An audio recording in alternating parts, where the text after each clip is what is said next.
16 years ago, in 1998, gamers everywhere were graced with the game Metal Gear Solid for the PlayStation 1. It was a continuation of the Metal Gear series, and it also managed to completely overhaul the whole stealth genre and single-handedly take over the story department that many games were striving for. As a matter of fact, it's a reason why many games today are so story-focused. This game really was impressive back then. Many people were even calling it like playing a movie. And, of course, that led to many sequels. Originally, actually, Kojima didn't want to make sequels. He just wanted to, make Metal Gear Solid and be done with it, but it was so popular he decided to make a Metal Gear Solid 2, and then a 3, and then a 4, and then finally, now we have the two-parter of Metal Gear Solid 5, Ground Zeroes and The Phantom Pain. Ground Zeroes already came out in the month of March this year, and while I am a little bit late to the party of reviewing this game, now that I've actually sunk enough time into it, I can successfully give an elaborate review. And I have to say, if this is a preview of what Phantom Pain is going to be, which I imagine it is, obviously, considering it's a direct prequel to The Phantom Pain, that game is going to be one of the greatest games of all time. I'm not even kidding. So let's start off with the story. It's going to be very confusing, but I'm going to try anyway. Chico, a soldier in Big Boss's Mother Base group, decides to go and find Paz, a double agent who also appeared in Peace Walker, for information regarding the whereabouts of Cypher. However, on the way there, he manages to get himself captured, so Big Boss goes out to rescue both of them. And in the process, he finds out that the military camp in Cuba for the US is actually also under the command of Skullface, who apparently is also abusing all the prisoners in there, which just happen to be Paz, Chico, and a couple of other unimportant people. Yeah, story-wise, this game isn't very complicated. Really, all you just need to know is that you're rescuing a couple of people. Although I will say, the ending is definitely setting up the Phantom Pain, and you will find out why everything that happens in those Phantom Pain trailers happens to him in this game. But, other than that, it's kind of simple, actually. Now, we'll get on to the gameplay next. Before you go any further, use your binoculars to recon the area. Now let me tell you, anything that this game doesn't make up in story or in the length, it definitely makes up for it in the gameplay. This game's gameplay is fantastic. It's tight, and it basically improves upon every other thing that the earlier Metal Gear Solid games tried to do. For starters, you now have a lot more flexibility with the combat.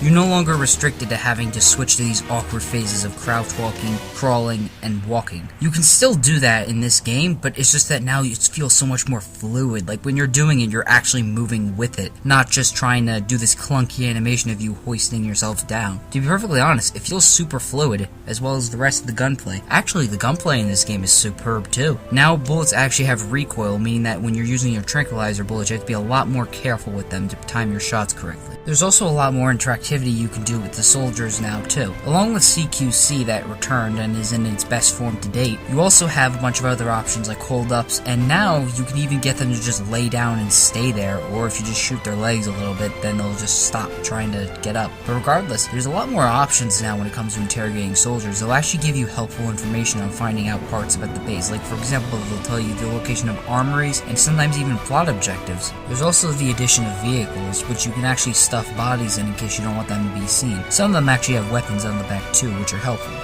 In general though, vehicles are kind of useless because if they don't have any kind of hood or anything, you can easily be spotted using them, but they are a faster means of reaching your objective occasionally. Although I'd imagine they'd actually be more useful in the Phantom Pain, considering that's supposed to be much more open than this place is, but still. Actually, while we're on the topic of Camp Omega, there's actually a lot of well-designed places in this. There's a lot of shortcuts, armories, and heck, they even have a couple of nooks and crannies I'm pretty sure most people would never even check to see. For example, there's actually the ability to turn off the power in one of the main buildings. Now, as well as the main mission Ground Zeroes, there are 5 accompanying side missions, and they all have their own directions, goals, and heck, even the time of day changes when you're in them. There's also 2 exclusive missions, Deja Vu and Yamez Vu. However, both of them are now integrated into all the versions, which is a nice touch, I will add. However, I will say, Deja Vu is a far better mission than Yamez Vu, whereas Yamez Vu is literally just you're playing as a slightly faster snake that has to shoot a bunch of enemies that are also retextured to have a green skeleton.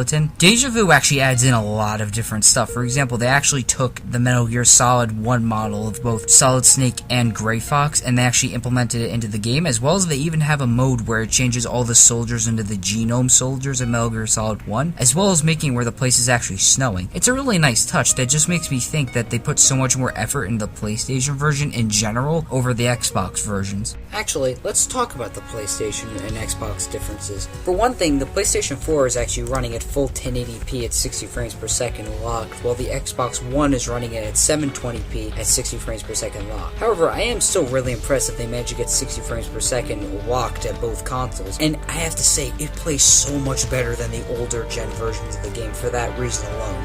Now, let's get on to the biggest complaint this game seems to be getting. The length. Yes, I will say, the main mission takes only about an hour and a half on your first run, and on subsequent runs, probably even less. However, the thing is that there are so many side missions and content to do, it kind of defeats the whole point of that argument. I'm serious, if you only finish the main story, it only does 10% completion, and it shows right at the bottom of the screen.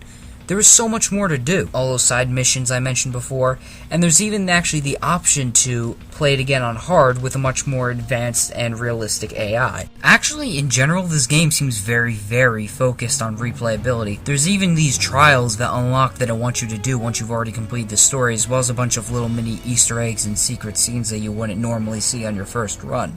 Now, overall, I think Ground Zeroes is worthy of a release, and I hope that people stop complaining about the price so much, considering it's actually starting to go down now. On a scale of don't buy, rent, buy at a discounted price, or buy at full price, I would definitely give it a buy at full price. It is a great game, and for $30, it's got more content than some $60 games out there do. Like, for example, the Gran Turismo prologues that were released before Gran Turismo 5 came out. Those things were expensive, and yet they barely added anything to the game. They were very watered down, and in a way, they had even less content than this game did for a slightly higher price. Overall, I hope that more people play this game and realize that it's actually a very, very good reason to get the Phantom Pain, as the gameplay in this is amazing, and obviously in the Phantom Pain it's going to only be better. Now, about the whole David Hayter controversy, I actually like the new voice actor better than David Hayter as Big Boss.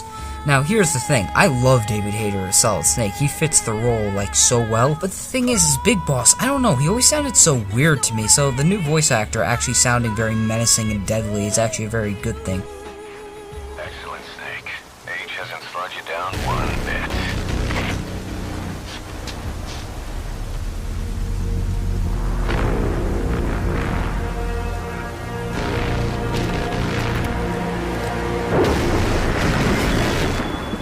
Kept you waiting, huh? Now that's the end of my review, and if any of you want to see more of that, please like and subscribe to my channel. I would greatly appreciate it, and everyone have a good night.